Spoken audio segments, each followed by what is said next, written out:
Please, just answer. Please. Zariah's hands wouldn't stop shaking, not slightly, not nervously. They trembled so violently that the phone nearly slipped from her grip. Again, the screen flickered.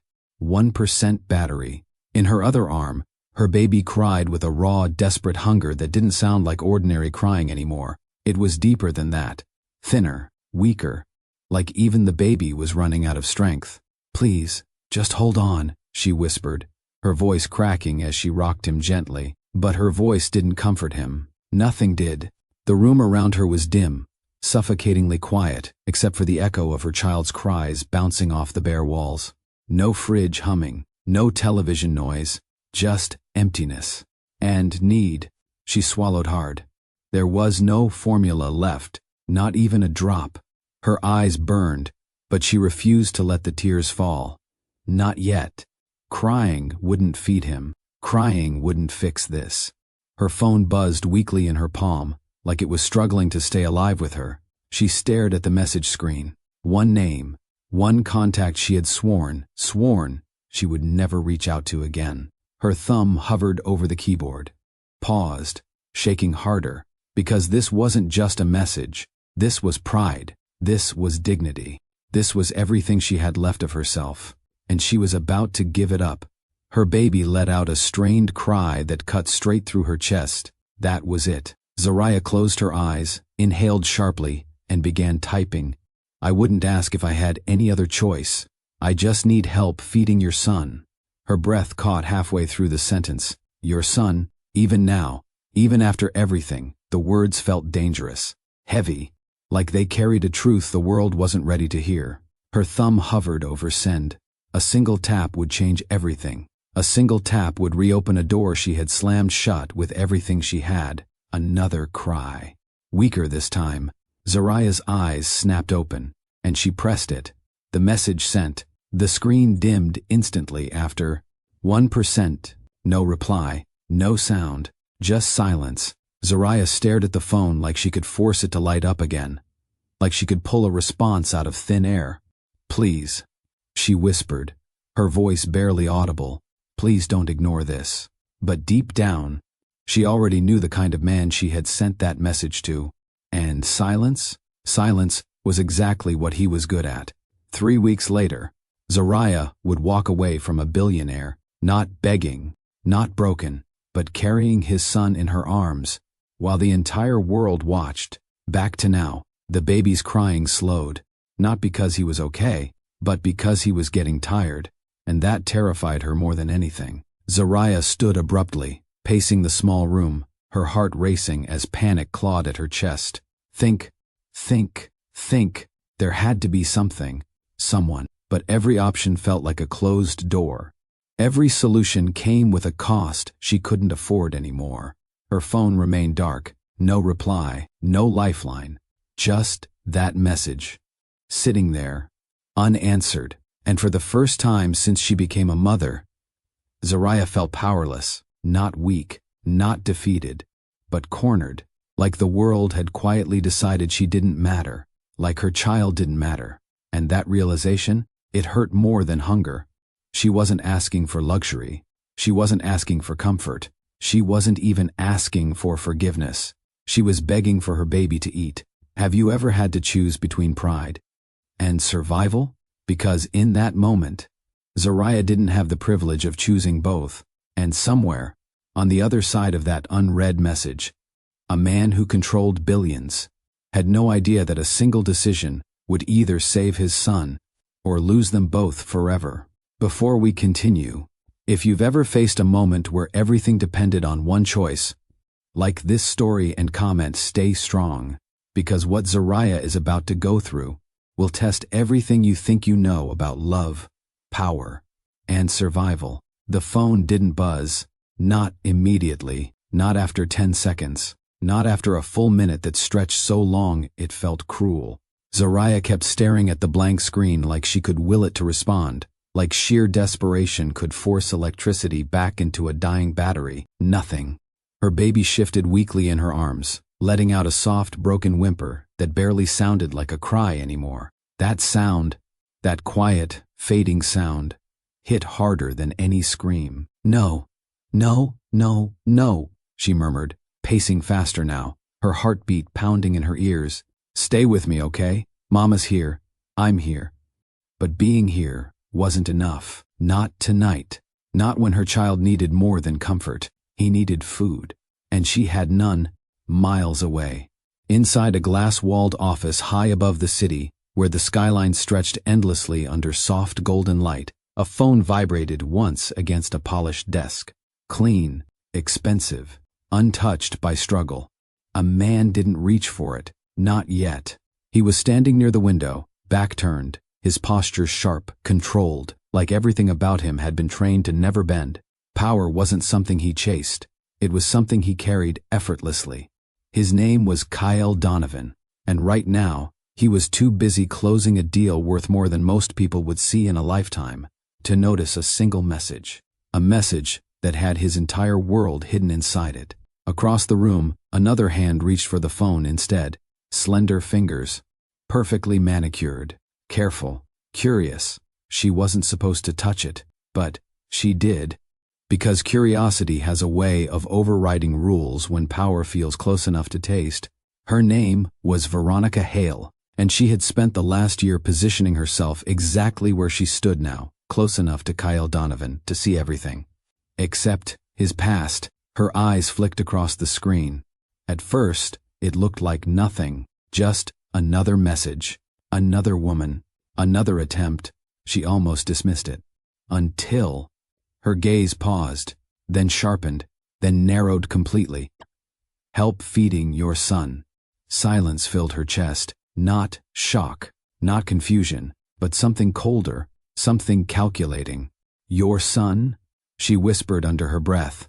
The words didn't sound real, not in Kyle's world, not in the carefully constructed image he had built. Controlled, untouchable, precise. No attachments, no scandals, no loose ends. That was the version of him the world knew. That was the version she had invested in. And now, this message threatened to crack that image open. Veronica read it again, slower this time.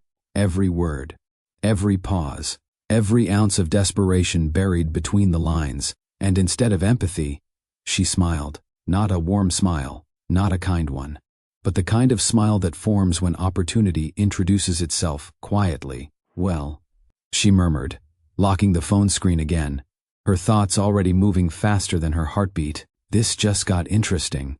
Back in the small, dim room, Zariah's breathing had become uneven. Her baby had gone quieter, too quiet. She dropped to the edge of the worn couch, clutching him closer, her fingers trembling as she checked his tiny face, his fragile movements. Stay with me, she whispered again, more urgently now. Her eyes darted back to the phone. Still nothing. No reply. No missed call. No sign that her message had even been seen. And the worst part? She didn't know that it had been seen, just not by the person she needed. Have you ever reached out for help, only for the wrong person to answer? Because Zariah had just handed her vulnerability, her truth, her child's survival, to someone who didn't care if they made it through the night. Miles away, Veronica slipped the phone back exactly where she found it. Perfect. Untouched, like nothing had happened. But everything had. Kyle Donovan turned from the window at last, his voice calm, decisive as he wrapped up the call. Finalize it. I want everything signed before morning. He walked toward the desk, toward the phone, toward the message that could change everything. And Veronica? She stepped back slightly, watching, waiting, already deciding whether that message would ever reach him at all. Kyle Donovan picked up his phone without hesitation. One smooth motion, routine, unemotional, the kind of movement that came from a life where nothing truly caught him off guard. His thumb hovered briefly over the screen before unlocking it. Notifications flooded in, emails, contracts, missed calls from executives who depended on him, everything demanding his attention, everything important, everything urgent, except one message. It sat there quietly, buried just enough to be missed, hidden just enough to be ignored, and that was no accident. Veronica stood just a few steps away, her expression composed, unreadable, but her eyes locked onto him with quiet intensity, watching, measuring, waiting. Would he notice? Would he scroll further? Would he see it? Kyle skimmed through the notifications quickly, his focus sharp, efficient. He responded to 2 emails instantly, dismissed 3 alerts, then paused briefly on a message from his legal team. Not once did his expression change. Not once did his fingers slow. And then, he locked the phone. Just like that, the message remained unseen. A single missed moment. A single overlooked truth. A single decision that wasn't even intentional. Yet it carried consequences far heavier than anything on that screen. Veronica exhaled slowly, almost silently. Relief didn't show on her face, but it settled inside her, because now she knew something important. If Kyle didn't see it, he couldn't question it. And if he couldn't question it, she could control it. Back in the dim apartment, Zariah's world was collapsing in slow motion. Her baby had stopped crying completely, not soothed, not satisfied, just quiet. Too quiet. Her breath hitched as panic surged through her veins, sharper now, more urgent than before. No, no, no, please, she whispered, her voice trembling as she gently shook him, trying to keep him responsive. His tiny fingers barely moved.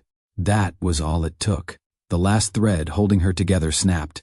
Zariah grabbed her phone again, pressing the power button desperately. The screen flickered, barely, then dimmed again. Still no reply. Still nothing. Her chest tightened as a harsh truth settled in. He wasn't coming. Not tonight. Not for her. Not for his son. And in that moment, something inside her changed. Not her love, not her instinct to protect her child, but her expectation, her hope. In him, it cracked. Quietly, irreversibly. Okay, she whispered, her voice unsteady but different now. Okay, we don't need him. The words didn't sound strong.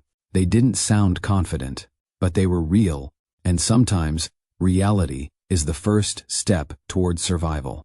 Have you ever realized that the person you thought was your last option was never going to choose you? Because Zariah had just reached that point, and she had no time left to sit in heartbreak. Her child needed action, not tears. Across the city, Kyle Donovan poured himself a drink, completely unaware that his silence was being interpreted as rejection, unaware that a version of him was being created in Zariah's mind, a man who chose power over his own blood, a man who didn't care. And the truth? He hadn't even seen the message, but sometimes intent doesn't matter. Only impact does. Veronica watched him from across the room, her thoughts calm, calculated. She didn't delete the message, not yet. That would be too obvious, too risky. No, she would let time do the work, because the longer it sat unanswered, the more damage it would create. And damage? Damage was useful. Back in that quiet, suffocating room, Zariah stood up slowly, clutching her baby tighter against her chest.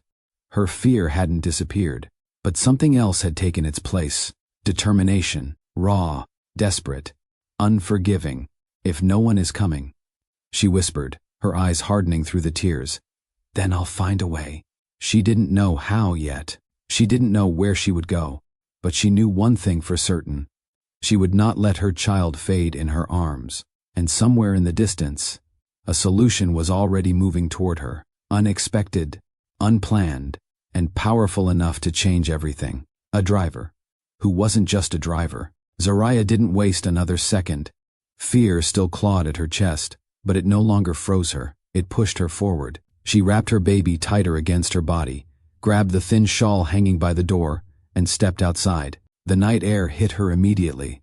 Cool, unforgiving, real. For a brief moment, she hesitated at the edge of the street, her eyes scanning the nearly empty road. No shops open, no familiar faces, no easy help. Just a long stretch of silence and distance. Her baby stirred weakly against her chest. That was enough. Zariah stepped forward, barely thinking, just moving. Have you ever reached a point where thinking becomes a luxury you can't afford? Where survival makes the decisions for you? She walked faster, then faster. Her breathing uneven, her steps unsteady, her arms tightening protectively around the small life depending on her. Every second mattered now. Every step felt too slow. Headlights appeared in the distance, faint at first, then clearer. A car. Zariah's heart jumped. Not relief, not yet. Because not every car stops, and not every driver cares. But she stepped into the edge of the road anyway, hesitant, desperate. Her hand lifted slightly, not fully waving, not boldly stopping, just enough to signal need, just enough to say, please. The car slowed. That alone surprised her, because most wouldn't. Most didn't. It wasn't a luxury car, not sleek, not intimidating. Just a simple, well-kept vehicle that looked like it had seen long days and longer nights. The kind of car people overlooked. The kind of driver people rarely remembered. The window rolled down, and for a moment, neither of them spoke. The man behind the wheel studied her carefully, not in suspicion, not in judgment, but in quiet assessment. His eyes moved from her face, to the baby in her arms, to the way she was holding him, too tight, too afraid, too urgent. He saw everything, without her saying a word. Is your baby okay? He asked, his voice calm, steady, grounded in a way that made her feel seen instead of questioned. That was all it took. Zariah's composure broke instantly. Please, she said, her voice trembling as the words rushed out. I need to get somewhere. Anywhere I can find formula. He hasn't eaten. I don't. Her breath hitched. Her words tangled.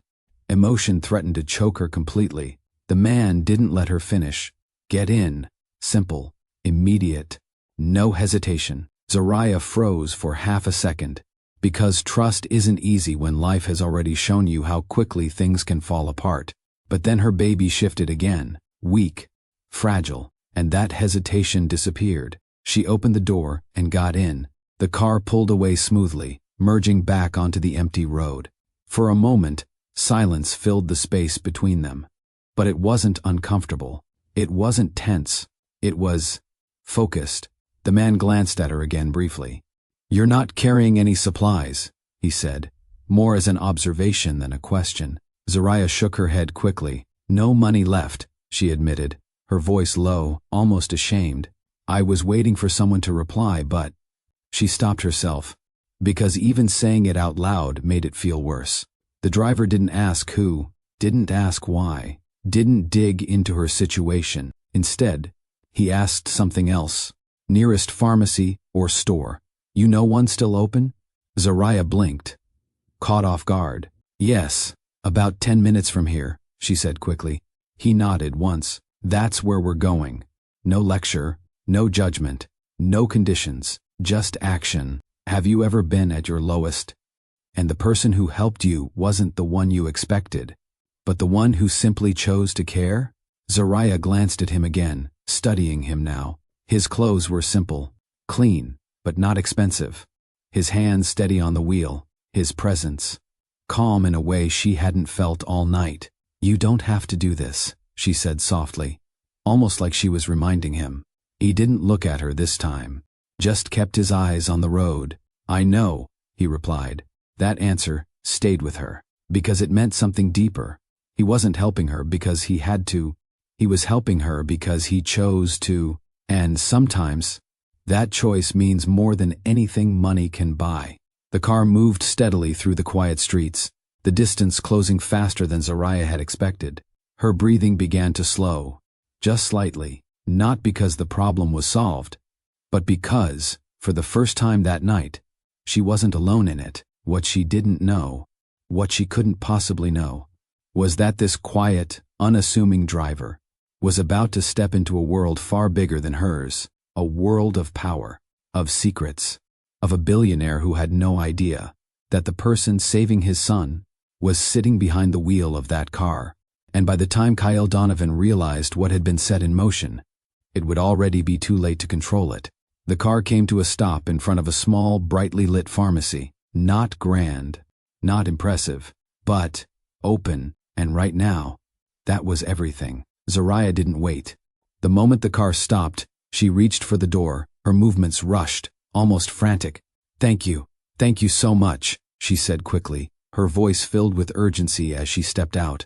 Her baby stirred weakly again, still not crying, still too quiet. Wait.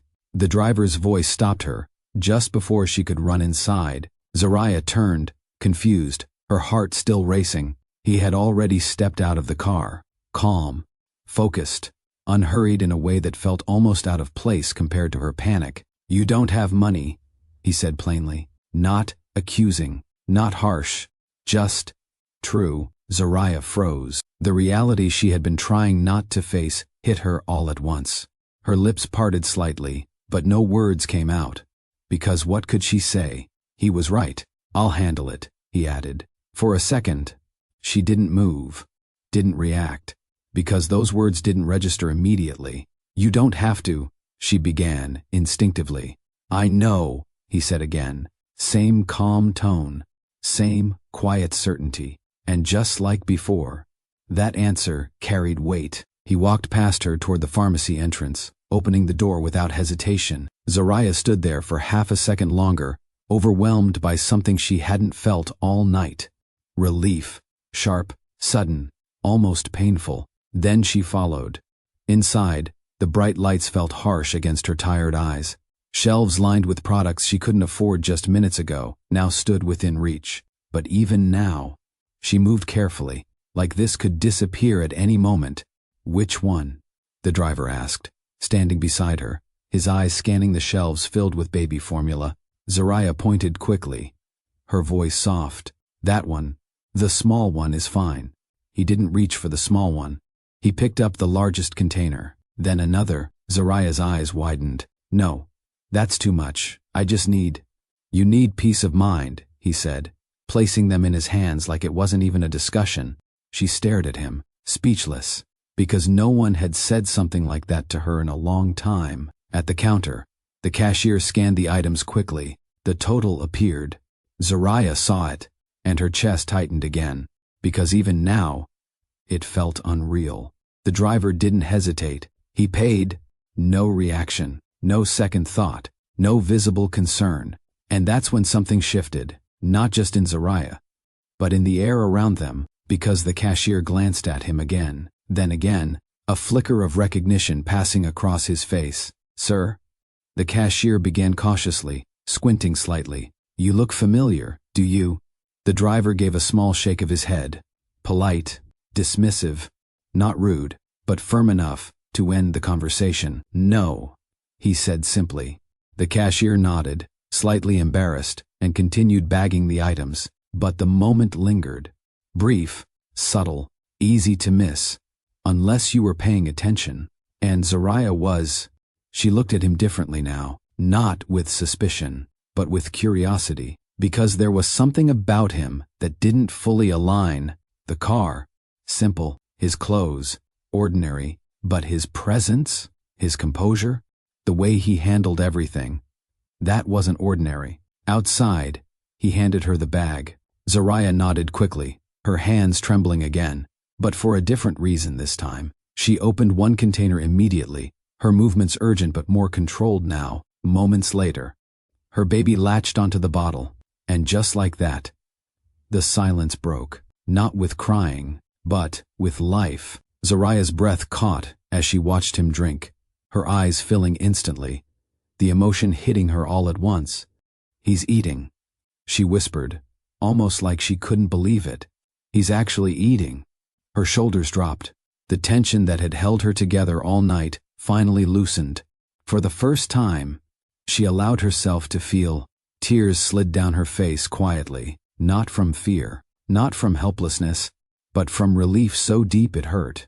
Thank you, she said again, her voice softer now, steadier. You don't understand what you just did for me.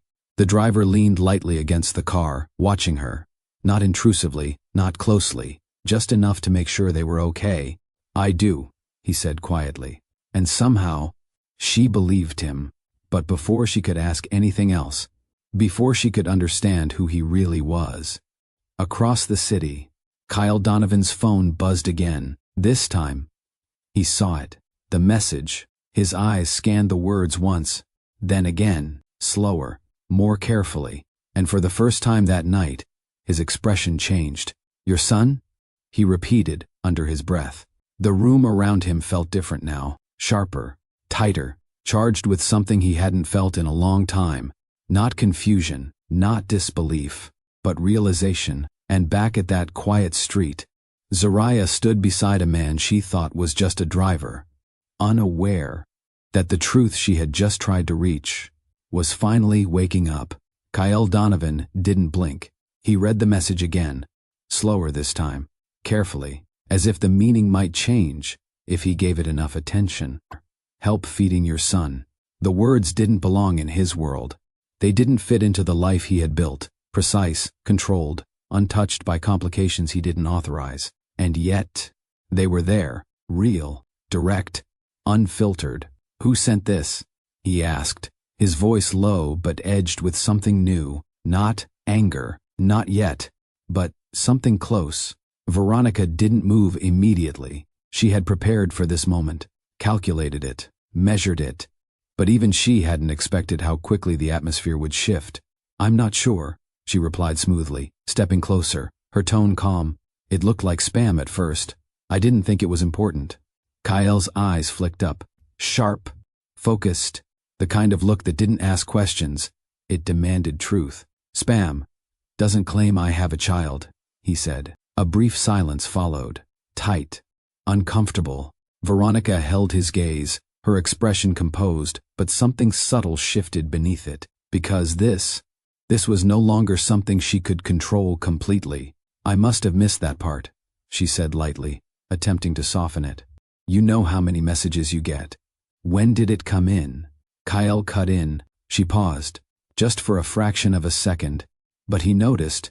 He always noticed. "About 20 minutes ago," she answered.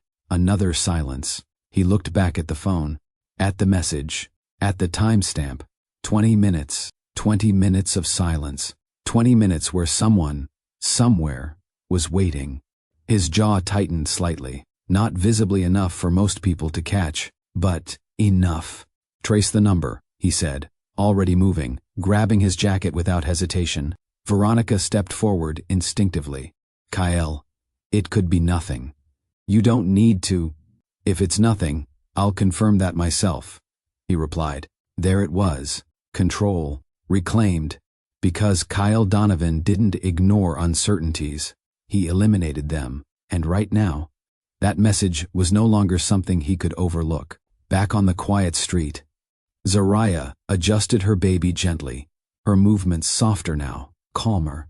He was feeding steadily, alive, present, safe, for now. She exhaled slowly, like her body was finally remembering how to breathe. "I don't even know your name," she said, glancing at the driver.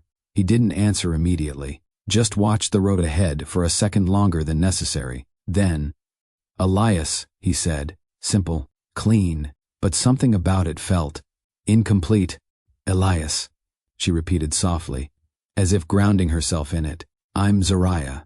He nodded once, acknowledging. Another brief silence settled between them. But this one was different. Not heavy, not desperate, just quiet. Until headlights flashed in the distance again. But this time, they didn't pass. They slowed, then stopped. A black SUV, sleek, expensive, out of place on this street. Zariah's brows furrowed slightly, but before she could process it, the back door opened, and Kyle Donovan stepped out. The air shifted instantly, not because he spoke, not because he moved quickly, but because presence like his didn't need announcement. It carried itself. Zariah froze. Her body reacted before her mind could catch up. Because even though she hadn't seen him in weeks, she knew, and so did her heart. Kyle's eyes landed on her immediately. Then, on the baby in her arms, everything else disappeared. The street, the car, the distance between them, all that remained was that one truth. Zariah. Her name left his lips like something he hadn't allowed himself to say in a long time. Her grip tightened slightly around the baby. Instinct. Protection. Distance. "You saw the message," she said, not a question. A statement. Kyle didn't answer right away, because his attention had already shifted to the man standing beside her, Elias. For the first time, the driver looked directly at Kyle. No hesitation, no intimidation, just a quiet, steady gaze. And in that moment, something unspoken passed between them. Recognition, not of faces, but of presence. Kyle's eyes narrowed slightly, because there was something about this man that didn't fit the role he appeared to be playing. "Who are you?" Kyle asked.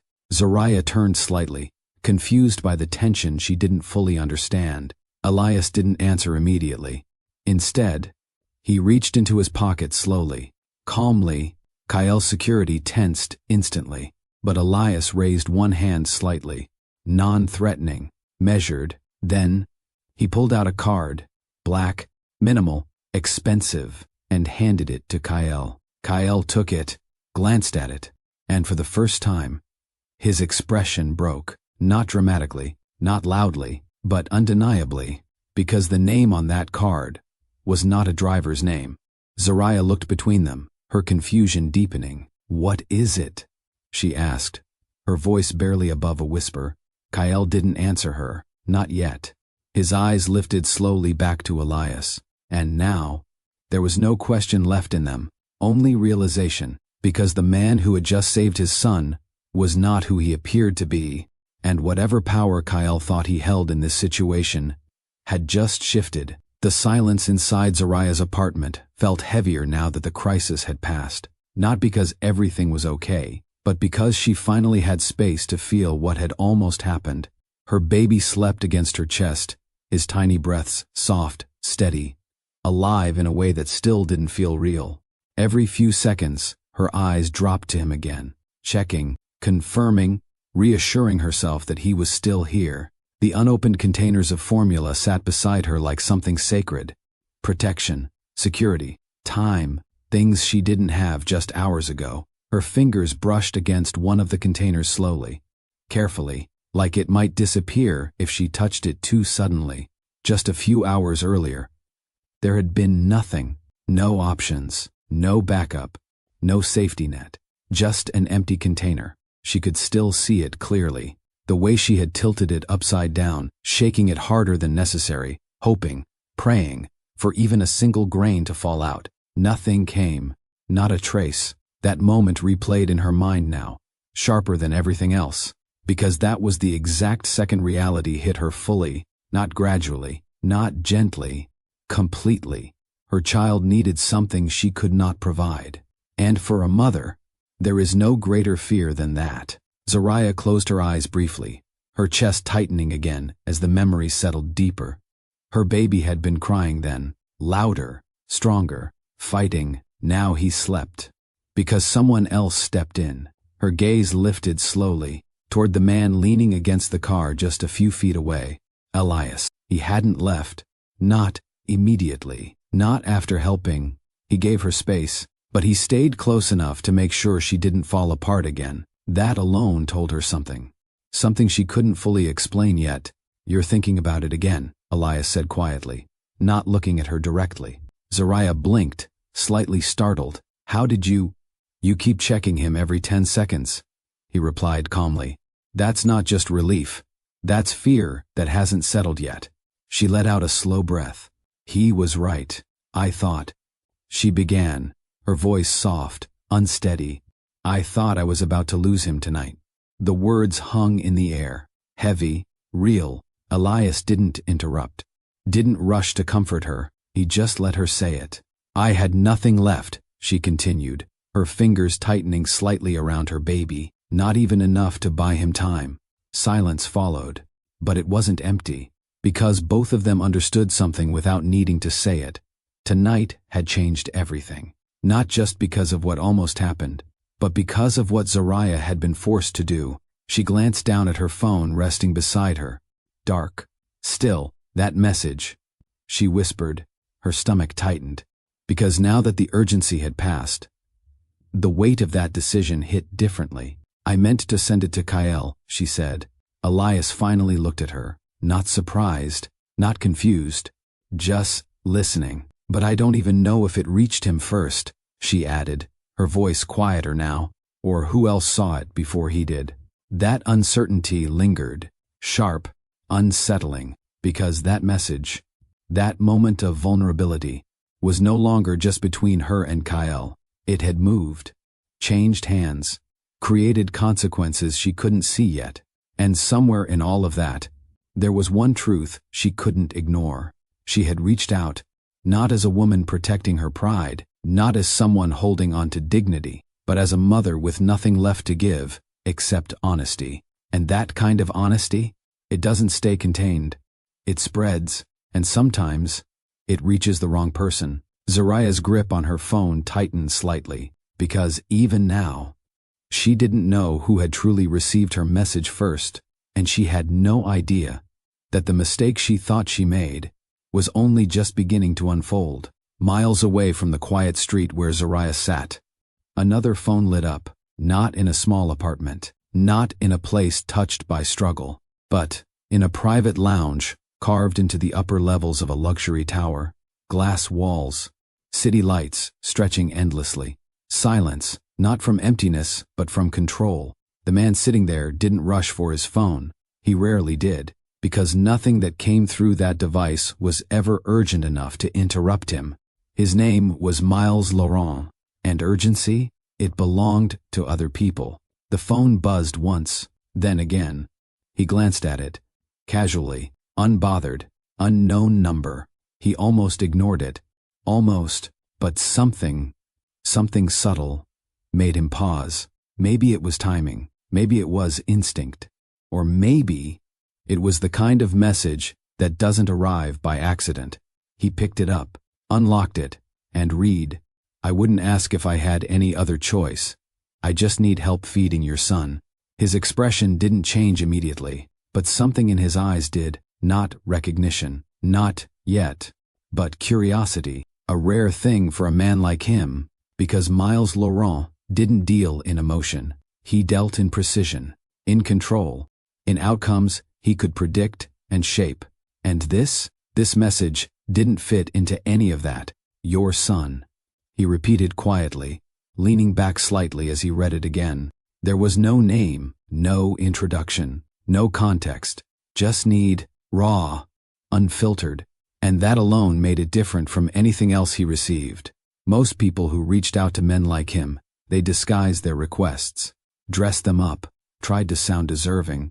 This didn't try, it simply existed, and that made it dangerous, because honesty like that, it forces a reaction. Miles tapped the screen once, pulling up the number again. Unknown, unsaved, unfamiliar, which meant one thing. This message wasn't meant for him, and yet, it had reached him. His thumb hovered over the screen. Delete, ignore, move on. That would have been the logical choice, the expected one, but he didn't press anything. Instead, he leaned forward slightly, his attention sharpening, because for the first time in a long time, something had interrupted his pattern. And he wanted to know why. Miles didn't respond immediately. That wasn't his way. He studied, observed, analyzed. The message sat on his screen, simple and direct, but the more he looked at it, the more it revealed. No manipulation, no exaggeration, no attempt to impress, just need, and need, when it's real, is hard to fake. He stood slowly, walking toward the glass window, the city stretching beneath him like something he owned, because in many ways, he did. But this situation, wasn't something he controlled, and that alone made it interesting. He read the message again, slower, more intentional. "Help feeding your son." The phrasing caught his attention again. Not my child, not a baby. Your son, which meant one of two things. Either this was a calculated lie, or it was the truth sent to the wrong man. Miles's jaw tightened slightly, because if it was the second, then someone, somewhere, was waiting. And waiting, in situations like this, comes with consequences. He turned slightly, his mind already moving ahead. Who sends a message like that? At what point does someone reach that level of desperation? And more importantly, Why did it land with him? His phone remained in his hand, and for the first time in a long time, he didn't feel detached from what he was reading. There was something else, subtle, unfamiliar, a pull, not emotional in the usual sense, but enough to hold his attention longer than anything else had that night.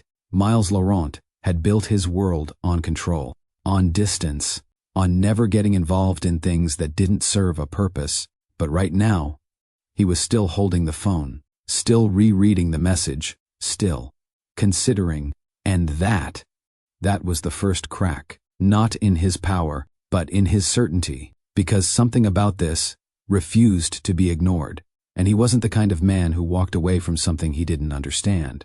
His thumb moved slowly, deliberately, hovering over the reply option, a decision forming, not out of emotion, not out of obligation, but out of curiosity, the kind that changes direction without warning. And somewhere across the city, Zariah had no idea that her message, her mistake, had just reached a man who never involved himself in anyone else's problems. Until now, Zariah didn't expect her phone to light up again. Not tonight, not after everything. She was still sitting on the curb, her baby resting peacefully against her, when the screen flickered to life. Her heart jumped instantly. For a brief second, she thought it was Kyle. Her hand moved quickly, almost dropping the phone in the process as she unlocked it. But the number wasn't his. Unknown. Her brows furrowed slightly, confusion replacing the hope that had risen too quickly. Still, she opened it. I believe this message wasn't meant for me. Zariah froze. Her heartbeat picked up again. Not panic this time, but something else. Realization. Her eyes widened slightly as she reread the message. Wrong number. Her stomach dropped. Because that meant everything she had said, everything she had revealed, had gone to a stranger. Her grip tightened around the phone. For a moment, she considered ignoring it, pretending it never happened. But then, she looked down at her baby, and reality returned. She couldn't afford pride anymore. Her fingers hovered over the screen, shaking again. Then, she typed, "I'm sorry, I must have typed the wrong number." She paused, then added, "Please ignore it." She hit send and immediately regretted it, because ignoring it wouldn't undo it. The silence that followed felt familiar again, but different, because this time, she wasn't waiting for someone she knew. She was waiting for someone who shouldn't matter, and yet, he had already replied once, which meant he might reply again. The reply came faster this time. Ignoring it would be the logical thing to do. Zariah's eyes moved quickly across the screen. But logic doesn't explain why someone would send that message in the first place. Her chest tightened slightly. This wasn't a casual response. This wasn't someone brushing her off. This was someone paying attention. Her fingers hovered again. She shouldn't engage. She knew that, but something about his words made it harder to walk away. It was a mistake, she typed. 3 dots appeared almost immediately. Mistakes don't usually sound that urgent. Zariah exhaled slowly. He wasn't letting it go. And the truth? She didn't have the energy to keep pretending. "I said I'm sorry," she replied, her tone sharper this time. "That's all there is to it." A pause. Longer this time. Then, "Is the baby okay?" Zariah's breath caught. Her eyes dropped instantly to her child. Sleeping, peaceful, safe, and suddenly, her response changed. "He's okay now." Another pause. Now? Her chest tightened again, because that one word pulled the truth back to the surface. "He has food now," she admitted. This time, the pause stretched longer. Zariah almost thought he was done. Until, "You didn't have any before." Not a question, a statement, and something about that made her feel seen in a way she wasn't prepared for. Her grip on the phone softened slightly. No. Silence again. But this silence didn't feel dismissive. It felt deliberate, like he was thinking, weighing something, deciding, and Zariah, without realizing it, waited, because now, this wasn't just a mistake anymore. This was a conversation, and it was pulling her in. The next message came slowly. Who were you trying to reach? Zariah stared at the question. Her instinct was immediate. Don't answer. Because that meant explaining, and explaining meant revealing more than she was ready to, but her mind didn't stay there. Because something else surfaced. This man, this stranger, hadn't mocked her, hadn't dismissed her, hadn't ignored her. He had asked, and right now, that felt rare. Her fingers hovered over the screen again, then moved. Someone who should have responded. A few seconds passed, but didn't. Zariah swallowed. Because that part still hurt, even now. And you expected him to help? Her jaw tightened slightly. I didn't expect anything, she typed. I just didn't have another option. The response came faster this time.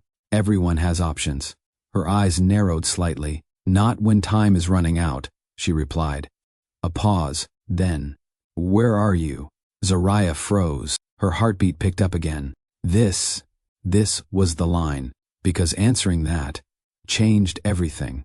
Trust, risk, exposure. Her eyes lifted briefly, toward Elias, still nearby, still present, still real, and for some reason, that grounded her.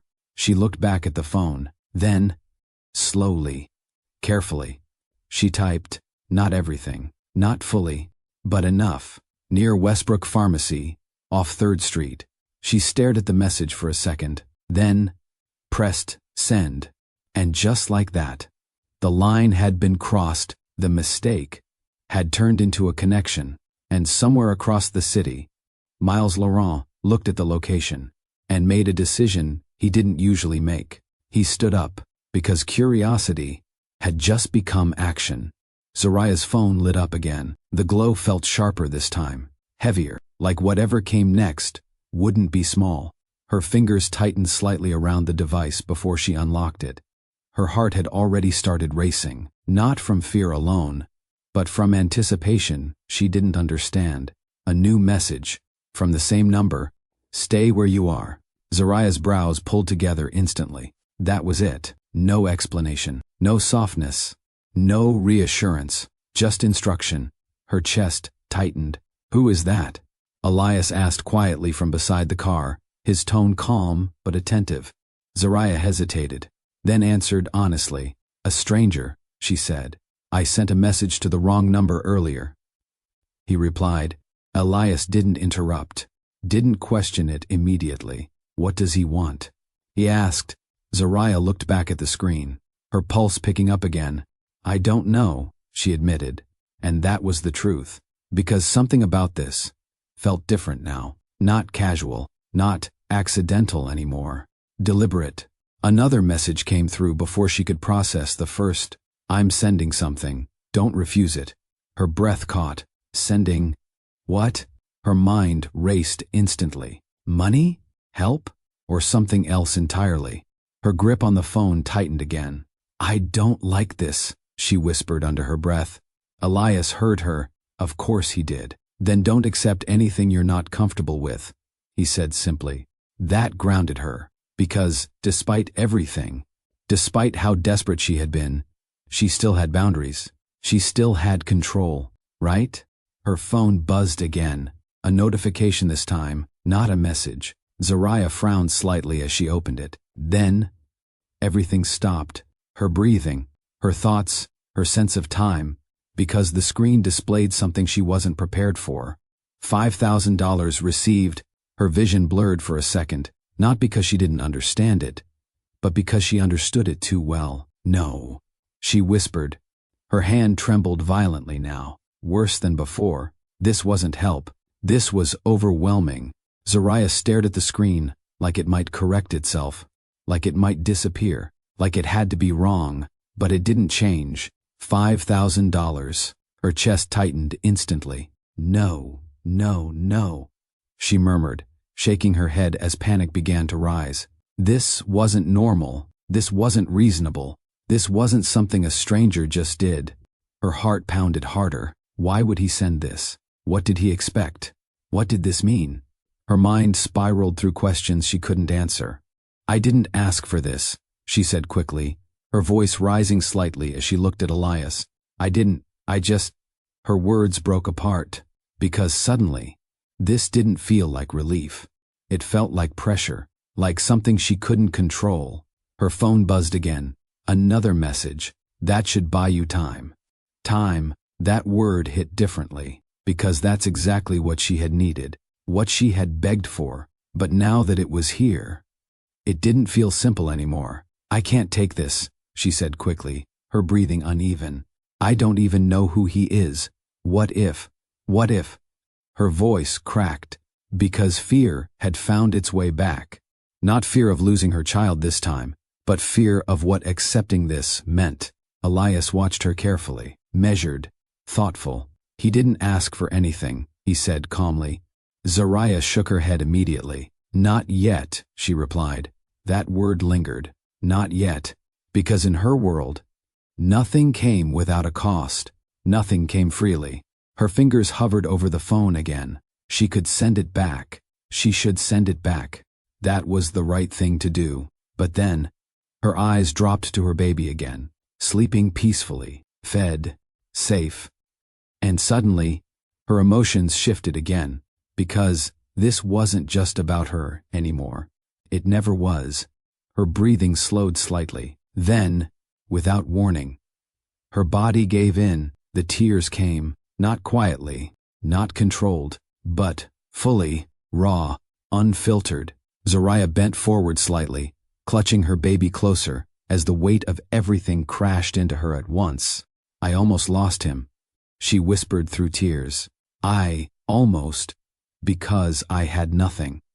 Her voice broke completely. That truth, that reality, couldn't be held back anymore, and now that she was safe enough to feel it, it consumed her. I had nothing, she repeated, softer this time, her shoulders shaking. And now someone just sends this like it's nothing. Her tears fell freely now, because this wasn't just about money. This was about the moment she realized how close she had come to losing everything, and how powerless she had truly been. Elias didn't interrupt, didn't step in. He just stood there, because some emotions need to be released, not fixed. Have you ever gone from having nothing to suddenly having more than you can process? Because sometimes relief hits harder than pain. Zariah wiped her face slowly, her breathing still uneven. Her eyes returned to the screen again, the number still there, the message still open. And now, a new question formed. Who was he? Because no ordinary person does something like this. If this touched you, drop A and subscribe. Stories like this deserve to be heard. Zariah's fingers hovered over her phone again, but this time, not to reply, to search, because there was no way she could sit with this without knowing. I need to know who he is, she said quietly. Elias didn't stop her, didn't question it. Then find out, he replied. Simple. Zariah opened her browser slowly, her heart picking up again. She typed the number first. Nothing useful, just fragments, disconnected results. Her frustration grew instantly. Of course, she muttered under her breath. People like this, they don't leave trails. But then, she remembered something, the way he spoke, the tone, the control in his words, not emotional, not careless, intentional. That wasn't random. Her fingers moved again. This time, she searched differently. Keywords, phrases, connections. Then, a name appeared. Miles Laurent. Zariah's breath caught slightly. Her eyes narrowed as she clicked, and the screen filled with information, images, articles, profiles. Her heart dropped instantly, because this wasn't just a wealthy man. This was something else entirely. Zariah stared at the screen, her pulse rising again. Miles Laurent, founder, investor, billionaire. Her breath slowed, not from calm, but from shock, settling in layers. Billionaire, not millionaire, not successful, billionaire. Her eyes scanned the articles quickly, each one adding more weight, more scale, more reality. Private investments, global influence, strategic acquisitions. This wasn't just money, this was power. The kind that shapes industries, controls outcomes, moves silently, but decisively. Her fingers trembled slightly as she scrolled. Images of him appeared, sharp, composed, untouchable. And yet, she had just been texting him. He had just sent her money. Her chest tightened again. No, she whispered under her breath, because now, the situation felt even more unreal. Why would someone like him care? Why would someone like him even respond? Her mind struggled to catch up, because this wasn't luck. This was something else, something bigger, and she didn't understand it yet. Zariah's eyes stayed fixed on one image. Something about it felt familiar, not recent, not clear, but present. Her brows pulled together slightly as she leaned closer. Have I seen him before? She murmured. The thought came quietly, but once it arrived, it didn't leave. Her mind searched quickly, flipping through moments, fragments, faces. Then, it hit. A conference, months ago. A large room, crowded, important people moving with purpose. She hadn't belonged there, not really. She had only been there because of a temporary job, assisting, observing, invisible. And him? He had walked through that space like everything adjusted around him, not loudly, not arrogantly, but undeniably. People had shifted, watched, respected, and she had noticed. Even then, their eyes hadn't met, not directly, but she had seen him, and now he had seen her. Zariah's grip tightened around her phone again. No, she whispered again, her voice filled with disbelief, because the connection didn't make sense. It shouldn't exist. A man like that doesn't cross paths with someone like her, not like this, not through a mistake. And yet, here they were. Her heart raced again, because something about this didn't feel finished. It felt like the beginning of something she couldn't control, something that had already started moving before she even realized it. And somewhere across the city, Miles Laurent was already on his way, not out of obligation, but because now he needed to see this for himself. Zariah hadn't moved, not physically, but internally. Everything was shifting. Her phone remained in her hand, the screen still displaying the name that had just altered her understanding of everything. Miles Laurent, a man she had unknowingly reached, a man who had responded, a man who had sent money without hesitation, and now, a man who wasn't done. Her phone buzzed again. Her breath caught instinctively as she opened it. I'd prefer to speak in person. Zariah's heart skipped. That wasn't casual. That wasn't distant. That was direct. Her grip tightened slightly. Another message followed. Helixian Tower. Tomorrow. 10 a.m. Her chest tightened immediately. Helixian Tower. Even without knowing everything. That wasn't just a location. That was a statement. Power lived there. Control operated there. People like her did not belong there. Her mind reacted instantly. No, this wasn't safe.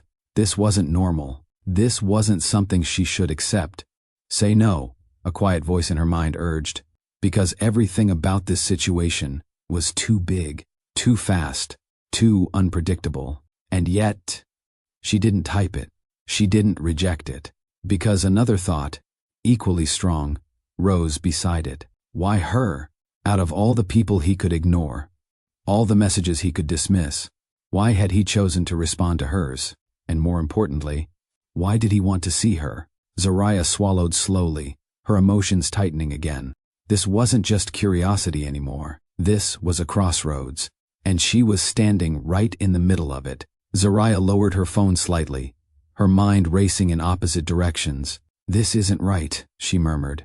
Elias leaned against the car, watching her carefully. What isn't? He asked. She hesitated, then turned the phone slightly toward him. He wants to meet, she said. Elias glanced at the screen briefly, then back at her. And you don't trust it, he replied.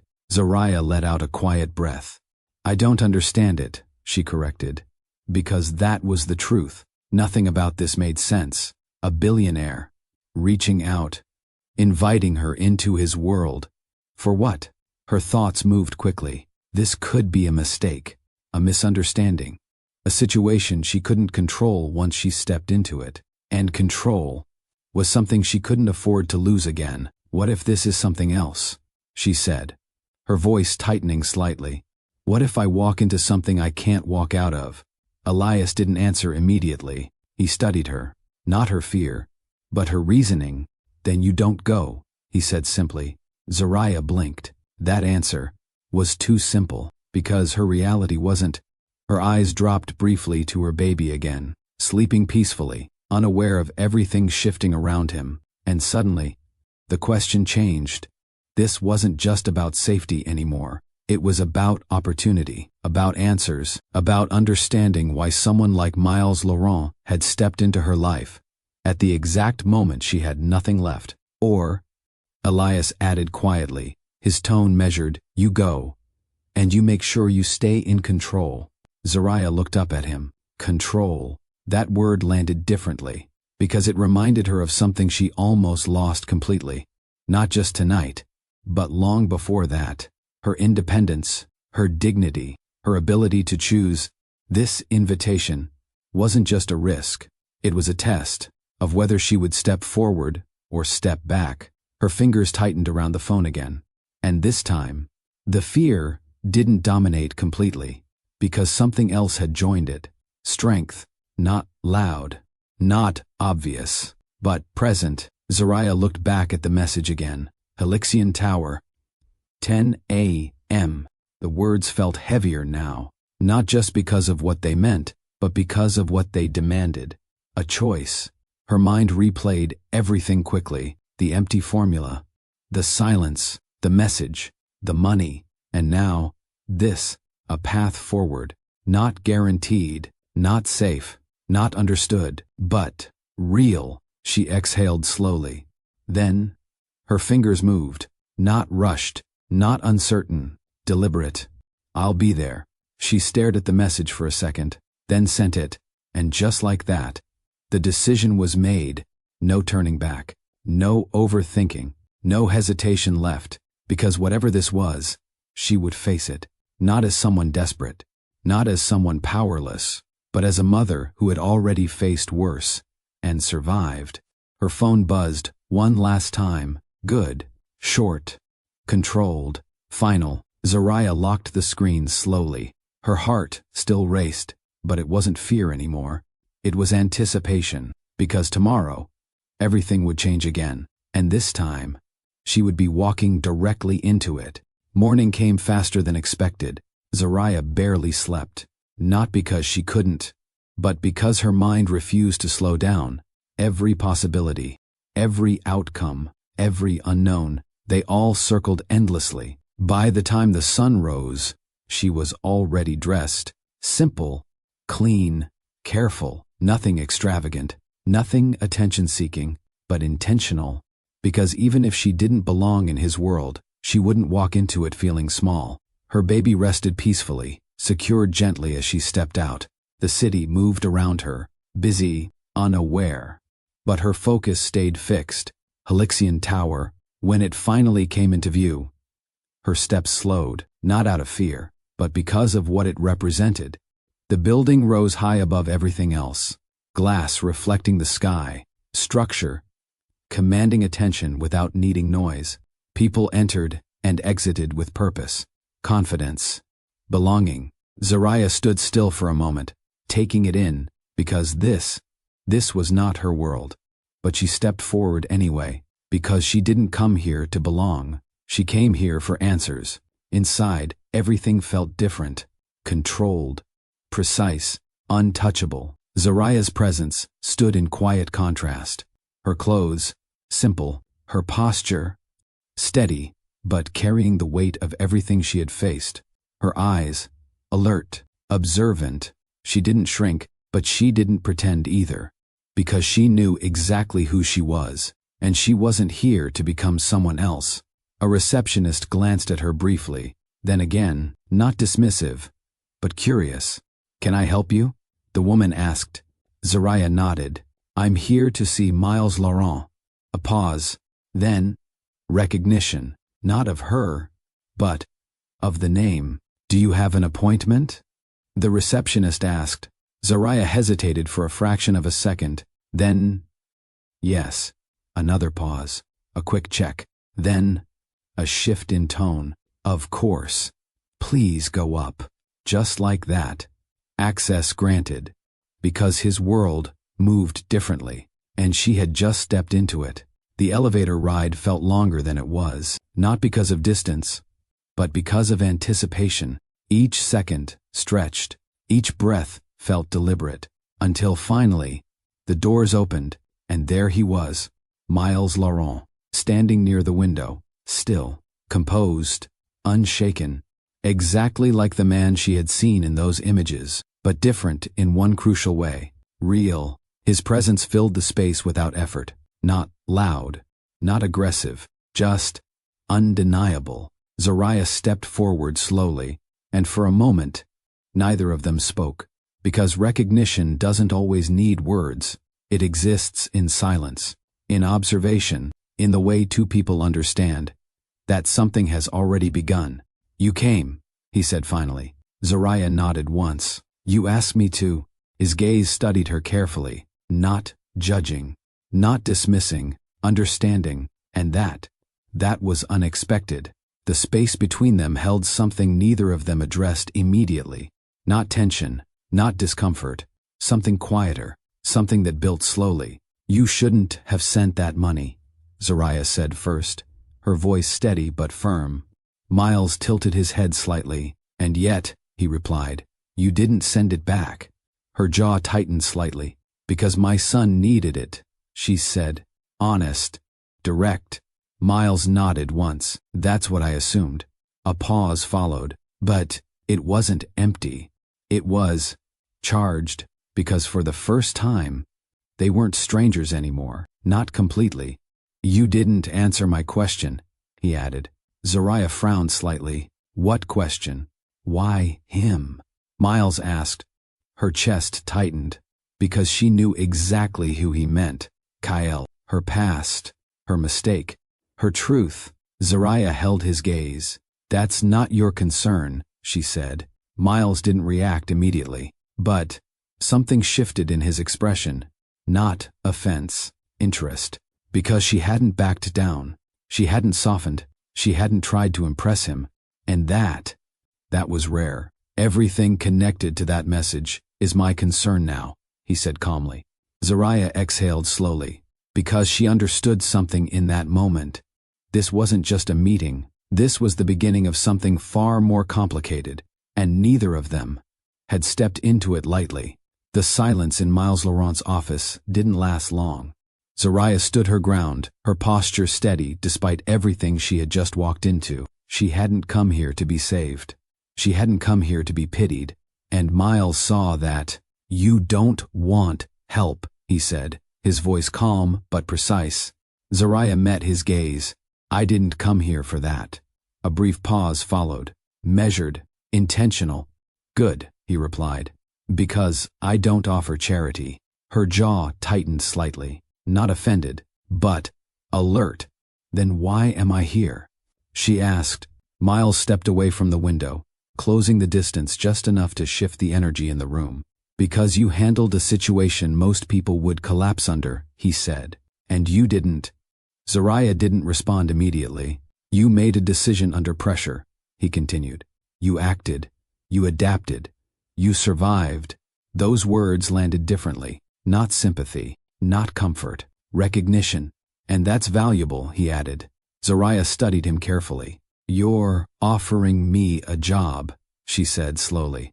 Miles didn't hesitate. Yes. Another pause. What kind of job? She asked. Operations support, he replied. You'll start at a level where your decisions matter, but your mistakes don't destroy anything critical. Zariah exhaled quietly. He wasn't handing her anything easy. This wasn't a favor. This was a test. Why me?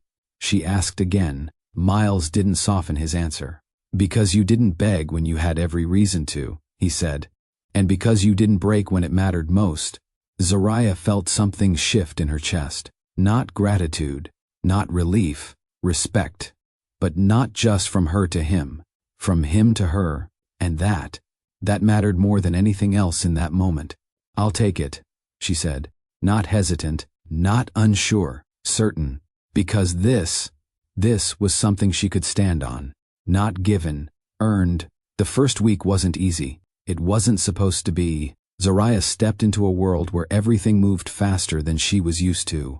Decisions were made quickly. Expectations were high. Mistakes weren't tolerated twice. And yet, she adapted, not perfectly, but effectively. She listened more than she spoke, observed more than she reacted, and when she did act, she made it count. "Your report," one senior analyst said during a morning review, glancing at her notes. "You caught a discrepancy we missed." Zariah nodded slightly. "I double-checked the supplier timeline," she explained. "The numbers didn't align." The room went quiet for a second, because that wasn't a beginner's observation, that was precision. And precision was respected here. Across the room, Miles watched, not obviously, not directly, but closely. He didn't interrupt, didn't praise, but he noted it, because this wasn't about potential anymore. This was about proof, and she was delivering it. Day by day, moment by moment, without asking for recognition, without needing validation. She wasn't trying to impress anyone. She was trying to survive. And in this world, that translated into something far more valuable: consistency. Respect didn't come all at once. It never does. It builds, quietly, gradually. At first, they watched her, measured her, waited for mistakes. But they didn't come easily, and when they did, she owned them, corrected them, moved forward. No excuses, no defensiveness. And that changed things. "She's solid," someone said one afternoon when they thought she wasn't listening. Zariah didn't react, but she heard it, and that mattered. Because respect, earned this way, lasts longer. Miles noticed it too, the shift, the way conversations adjusted when she entered a room, the way her input was no longer questioned automatically, the way people started listening, not because of him, but because of her. And that confirmed something. His decision hadn't been wrong, but what he didn't expect was how much he would continue watching, not out of responsibility, but out of interest. Late evenings became routine, not because she had to stay, but because she chose to. Her baby rested nearby, calm, content, cared for between tasks and quiet breaks. Zariah balanced both worlds carefully: work, motherhood, survival, and she did it without complaint. Miles noticed that too, the way she shifted from focused professional to gentle mother without hesitation, the way her tone softened instantly when she spoke to her child, the way she never let exhaustion show fully, because she couldn't afford to. One evening, he paused outside the office space, longer than usual, watching quietly. Zariah was seated, reviewing documents, her baby asleep beside her. Her expression was different in that moment, not guarded, not tense, just peaceful, and that was rare. Miles didn't step in, didn't interrupt. He just observed, because something about that balance, that strength, stayed with him longer than it should have. And for a man like him, that meant something, even if he didn't define it yet. The invitation arrived unexpectedly. A high society event, private, exclusive. Miles didn't usually bring guests, but this time, he did. "You'll attend with me," he said simply. Zariah frowned slightly. "That doesn't sound like work," she replied. "It isn't," he said, "but it's necessary." Necessary. That word carried weight, because this wasn't about business. This was about perception, about introduction, about stepping into a world that judged before it understood. Zariah hesitated, but not for long. Because she had already stepped into his world once, she could do it again. The venue was everything she expected, and more: elegant, controlled, filled with people who carried status like it was part of their identity. Eyes turned the moment they entered, not subtly, noticeably, because Miles Laurent didn't arrive unnoticed. And tonight, he wasn't alone. Zariah felt it immediately. The shift in the room, the quiet assessments, the silent judgments, not because of what she wore, but because of what she represented. Unknown, unfamiliar, unapproved. She held herself steady, because she had faced worse. But then, it happened. A voice. Clear, sharp. "Oh. So this is the one." Zariah turned slightly. A woman stepped forward. Elegant, confident, and smiling.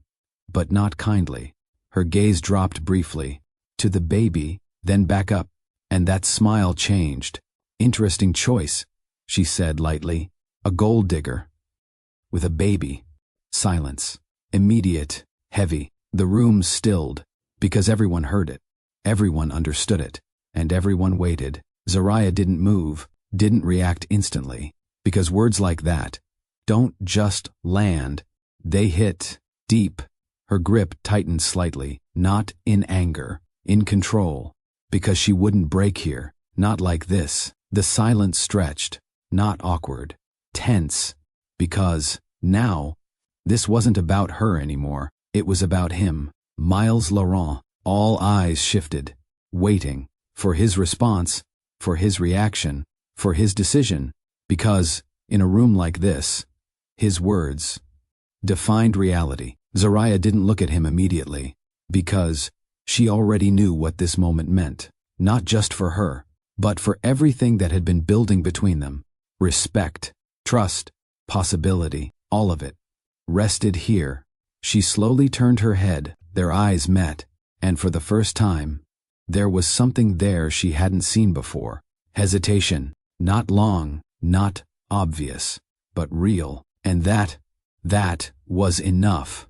Because hesitation, in a moment like this, speaks louder than silence. Zariah's chest tightened, not from the insult, but from what came after, or rather, what didn't. Because, for that brief moment, Miles didn't respond. And in that space, everything shifted. This was the second test, and the outcome would change everything. No one spoke. The insult still lingered in the air, sharp and deliberate, but it wasn't the words themselves that held the room in place. It was what followed. Miles didn't answer immediately. That brief hesitation, barely noticeable to most, echoed louder than anything the woman had said. Zariah felt it, not as a public moment, not as embarrassment, but as something deeply personal, because, in that second, she understood exactly where she stood. Not beside him, not fully, not enough. Her fingers tightened slightly around her baby, her posture still composed, her expression controlled. She didn't look at the woman again. She didn't defend herself. She didn't argue, because this moment wasn't about proving anything to strangers. It was about what had just been revealed. Zariah turned her gaze slowly back to Miles. Their eyes met again, and this time, there was no confusion. Only clarity, not cruel, not harsh, just undeniable. "You don't need to explain," she said quietly. Her voice didn't shake. It didn't break. It carried something stronger than anger. Acceptance, not of the insult, but of the truth behind his silence. The room remained still, as Zariah shifted her weight slightly, adjusting her hold on her child. She didn't rush, didn't react impulsively, because leaving deserved intention. "I understand now," she continued, her tone even, her eyes still on him. "And that's enough." Miles stepped forward slightly. "Zariah," she shook her head once. Not dismissive, final. "No," she said softly. "Don't fix it now." That stopped him, because there was no anger in her voice, no accusation, which made it heavier, because she wasn't asking him to choose. She had already seen his answer. "You gave me an opportunity," she said, "and I earned my place in it." Her words were steady, grounded, but this? She glanced briefly around the room, then back at him. "This isn't something I need to prove myself in." A quiet shift passed through the crowd, because now, they were no longer watching a situation. They were witnessing a decision. Zariah's chin lifted slightly, not in pride, in certainty. "I won't stay where I'm not chosen." The words landed with precision. Not loud, not dramatic, but final, because she didn't say them for the room, she said them for herself. And for him, so there would be no misunderstanding, no ambiguity, no second interpretation. Zariah didn't wait for a response. She didn't need one anymore. Her decision had already been made, and unlike before, it wasn't driven by desperation, it was driven by clarity. She turned calmly, her movements measured, her steps steady as she walked toward the exit. The room parted without being asked, not out of kindness, but out of recognition, because something had shifted, not in her circumstances, but in her presence. She wasn't leaving as someone rejected, she was leaving as someone who refused to stay where she was not valued, and that distinction was powerful. Behind her, silence stretched again. Miles didn't call her back, not immediately, because, for the first time, he wasn't in control of the outcome, and he knew it. Zariah reached the doors, paused briefly, not to reconsider, but to breathe, because walking away, even when it's the right decision, still hurts. Then, she stepped out, and didn't look back. Miles didn't move for several seconds after she left. The room resumed slowly around him. Voices returned, movement picked up, but none of it reached him, because something had shifted internally. Not from the insult, not from the reaction, but from her words. "I won't stay where I'm not chosen." They echoed, not loudly, but persistently, and then something else surfaced. That message, the one that started everything. "Help feeding your son." His jaw tightened slightly, because now, the words didn't sit the same way they had before. Before, they were curiosity, an anomaly. Now, they felt connected. Miles turned slightly, his mind already moving ahead. Timing, that was the first thing he focused on. When did the message come in? When did he meet her? When had she said the baby was born? His thoughts aligned quickly, too quickly. And that was what made it unsettling, because the pieces weren't forcing themselves together. They were already aligned, he just hadn't looked closely enough. The memory surfaced without warning. That conference, months ago, a crowded room, controlled conversations, strategic interactions. Miles had moved through it, effortlessly, focused, purpose-driven, until a moment, brief, unplanned, a collision. Someone had bumped into him slightly, not careless, not reckless, just unexpected. He remembered looking down and seeing her, Zariah. At the time, she hadn't stood out, not in a room like that. But now, that moment carried weight, because it wasn't just a memory anymore. It was a point in time, a connection. And suddenly, everything after that moment felt different, because if that was when they crossed paths, then the timeline made sense. Too much sense. Miles exhaled slowly, but it didn't steady him, because the realization didn't come gradually. It landed, fully, directly, unavoidable. His hand tightened slightly at his side, because this wasn't a possibility anymore. It was a conclusion, and the weight of it was immediate. Her message, her hesitation, her refusal to depend, the child. His mind replayed everything with new clarity, every detail sharpened, every moment redefined, and suddenly, his earlier hesitation at the event felt heavier, because it wasn't just about her. It was about something far greater, something he hadn't recognized in time. His chest tightened, not from confusion, but from impact, because for the first time, Miles Laurent wasn't analyzing a situation. He was part of it, and not in control. The realization settled fully, and with it came something unfamiliar. Not power, not strategy, but consequence. And somewhere outside that building, Zariah walked away, carrying a truth he had only just begun to understand. A truth that would change everything. Once it was spoken out loud, the room didn't recover immediately. The insult had already settled, but it wasn't what held everyone still. It was what didn't happen next. Miles didn't respond, not fast enough, not in the way this room expected, and in a space where timing defines power, that pause mattered. Zariah felt it the moment it stretched beyond a second, not as embarrassment, not as humiliation, but as confirmation. Her body didn't react outwardly. She didn't flinch, didn't lower her gaze. But inside, something shifted into place with quiet precision. This wasn't confusion anymore. It was clarity. She had stepped into his world. She had earned her position. She had stood beside him without asking for permission. But in this moment, when it mattered, he didn't choose her. And that truth didn't arrive with anger. It arrived with stillness. Zariah adjusted her hold on her baby slightly, her movements calm, her posture unchanged.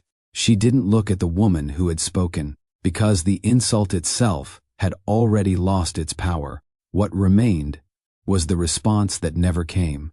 Her eyes lifted slowly, meeting Miles again, and this time, there was no searching in her gaze, no expectation, just understanding. "You don't need to say anything," she said quietly. Her voice carried across the silence without force. It didn't tremble, because she wasn't asking for reassurance. She was acknowledging what had already been shown. Zariah took a slow breath, not to steady herself, but to ground the moment, because what came next would define her, not in their eyes, but in her own. "I understand now," she continued, her tone even, controlled. Miles stepped forward, just slightly. "Zariah," he began. She stopped him with a small shake of her head, not harsh, not emotional, certain. "No," she said softly. "Don't try to fix it after." The words didn't accuse, but they held weight, because this wasn't about correcting a mistake. It was about recognizing one, and some moments can't be repaired once they pass. "You gave me an opportunity," she said, "and I worked for it. I showed up. I proved myself." Her chin lifted just slightly, not in defiance, in truth, but standing here. She glanced around briefly, then back at him. "This isn't about what I've earned anymore." The room remained silent, listening, because she wasn't raising her voice. She wasn't defending herself. She was defining her boundary, and that was harder to ignore. Zariah's gaze didn't leave his. "I won't stay where I'm not chosen." The words landed without effort. No dramatics, no emphasis, just certainty. Because she wasn't trying to convince him. She was stating something she had already accepted, and once spoken, it couldn't be taken back. Zariah didn't wait. She didn't linger in the moment, didn't give it time to pull her back in, because hesitation would weaken what she had just claimed. She turned, her movements measured, her steps steady, each one intentional. The room parted, without instruction, not out of kindness, but out of recognition, because something had shifted, not in status, but in presence. She wasn't leaving in defeat. She was leaving with control, and that distinction changed everything. Behind her, Miles didn't speak, not immediately, because for the first time, he was on the outside of the decision, and there was nothing he could say in that moment that would change the direction she had chosen. Zariah reached the exit. Her hand rested briefly against the door. A single pause, not to reconsider, but to feel, because even the strongest decisions carry weight.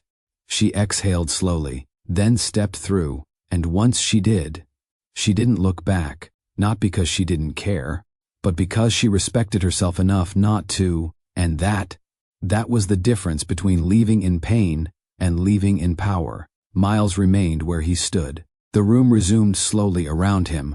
Voices returned, movement picked up, but none of it reached him, because his focus had shifted inward. Zariah's words stayed with him. "I won't stay where I'm not chosen." They didn't echo loudly, they settled, and beneath them, something else surfaced. That message, the one that started everything. "Help feeding your son." His jaw tightened slightly. At the time, it had been curiosity, an anomaly. Now, it felt like something he had misread completely. Miles turned slightly, his thoughts aligning with unusual speed. He didn't guess. He didn't speculate. He calculated. Timing. That was where he started. When did the message arrive? Hours before he met her again. When had she said the baby needed help? That same night. When had she come into his office? Days later. When had he first seen her before all of this? The conference, months ago. His mind moved quickly, too quickly, because the pieces didn't resist each other. They aligned, and when things align that cleanly, it's rarely accidental. The memory came back with clarity. That conference, crowded, structured, controlled, Miles had moved through it with purpose. Conversations, negotiations, decisions, all precise, until a moment broke that pattern. A brief collision. Someone stepping into his path unexpectedly, not careless, not intrusive, just unplanned. He had looked down, and there she was, Zariah. At the time, she hadn't stood out in the way she did now. She had been part of the background, working, present, unnoticed. But now, that moment held weight, because it wasn't just memory anymore. It was a starting point, a fixed position in time, and everything after it. Connected back to that single interaction. Miles' expression hardened slightly, not in anger, in realization, because if that was when their paths crossed, then the timeline didn't just make sense, it confirmed something. Miles exhaled slowly. But it didn't steady him, because the realization didn't arrive in parts. It arrived whole, direct, unavoidable. The message, the child, the timing, Zariah's refusal to depend on him, her distance, her strength, none of it contradicted the possibility. It supported it. His hand tightened slightly at his side, because this wasn't uncertainty anymore. This was conclusion. And for the first time, Miles Laurent felt something shift beyond calculation, not confusion, not doubt, impact. Because if what he understood was true, then everything that had just happened at that event carried a different weight. His hesitation, her departure, her words, they weren't just emotional, they were consequential. His chest tightened slightly, because now, this wasn't about control, this wasn't about business, this wasn't about curiosity, this was personal, and personal was something he had spent his entire life avoiding. Miles turned slightly, his mind already moving ahead again, because if this was true, then Zariah hadn't just walked away from him tonight. She had walked away carrying something far greater, something he hadn't recognized in time. And now, for the first time, he wasn't deciding the next move. He was reacting to one. Miles Laurent did not chase her that night. He didn't follow her out, didn't call her back, didn't try to undo what had already happened. Because for the first time, he understood something clearly. This wasn't a moment he could fix with words. This required something else. Time. And intention. The next morning, he didn't start with strategy, he started with truth. Her resignation was already on his desk. Short, direct, no explanation, no emotion, just an end. Miles read it once, then set it down. No reaction outwardly, but internally, the weight of it settled. She had walked away from opportunity, from stability, from access, not because she couldn't stay, but because she chose not to. And that mattered. He didn't reject the resignation. He didn't accept it either. He left it there. Because this wasn't about paperwork. This was about something he had to understand before acting. Across the city, Zariah had already moved on, not easily, not without cost, but deliberately. She returned to what she knew, simple work, limited pay, but control. And that was enough for now. Miles didn't interrupt that, not immediately. Instead, he watched, not her life, her choices, because redemption is not about proving something once, it's about changing consistently. And that was where he began. Days passed, then a week. Miles didn't send messages, didn't appear unexpectedly, didn't impose himself into her space, because he understood something now. Choice only matters when it's given freely, and he hadn't given her that, not at the event, not when it mattered most. So now, he would, but not through words, through action. He reviewed her work history, her reports, her performance. Every detail confirmed what he already knew. She hadn't been a risk. She had been an asset. and he had allowed perception to interfere with truth. That wasn't a mistake he made twice. Miles made a call, not public, not announced, quiet. An opportunity opened, not tied to him directly, not linked to his name, but aligned with her skills, a role she could earn without his shadow over it. Because if she returned, it wouldn't be because he pulled her back. It would be because she chose it. And this time, he would not stand in the way of her being respected.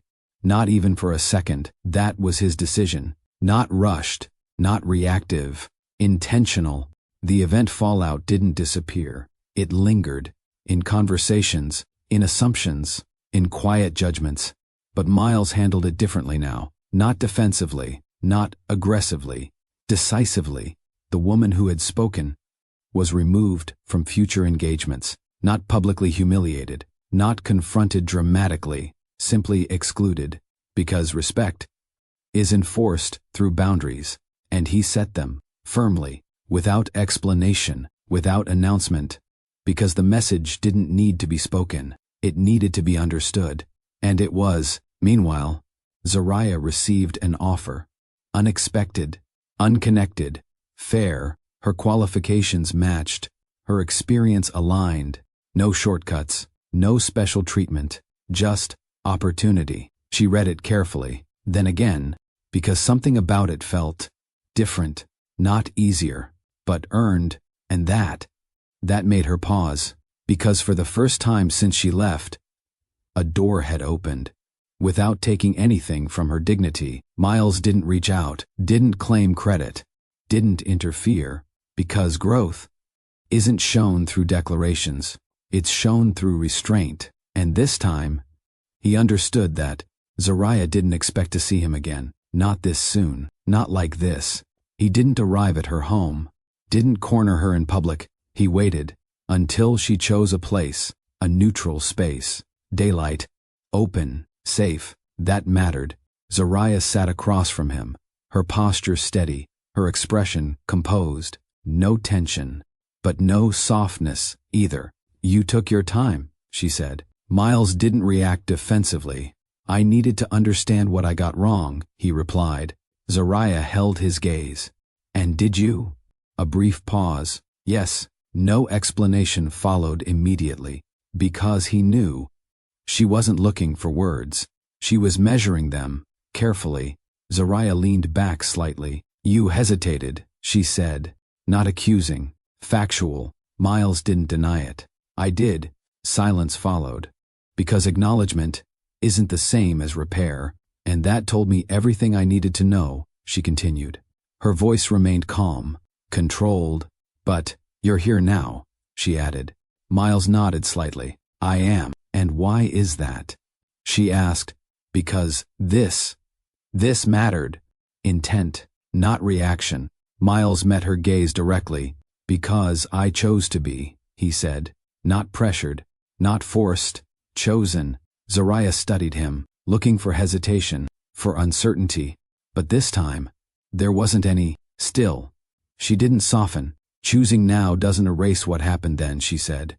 I know, he replied. No argument, no defense. And that mattered more than anything else he could have said. Miles didn't reach for her hand, didn't move closer. He stayed where he was, because proximity was something he had to earn back. I'm not here to ask you to return, he said. Zariah's brows lifted slightly. I'm here to make sure you understand something clearly. She didn't interrupt. I was wrong, he continued. Not in what I saw, but in what I didn't act on.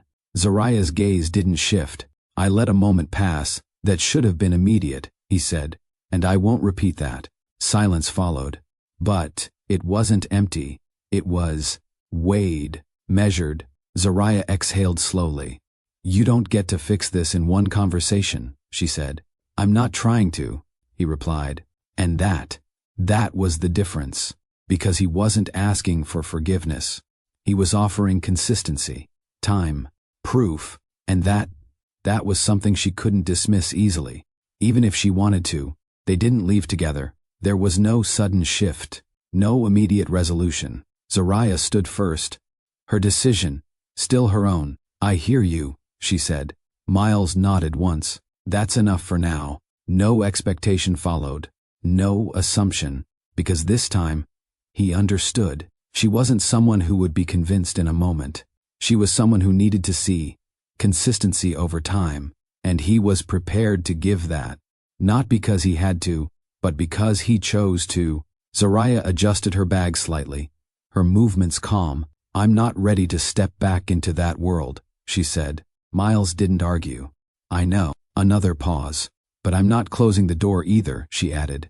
That was the shift. Small, but real, because this wasn't rejection. It was space, and sometimes space is where trust rebuilds.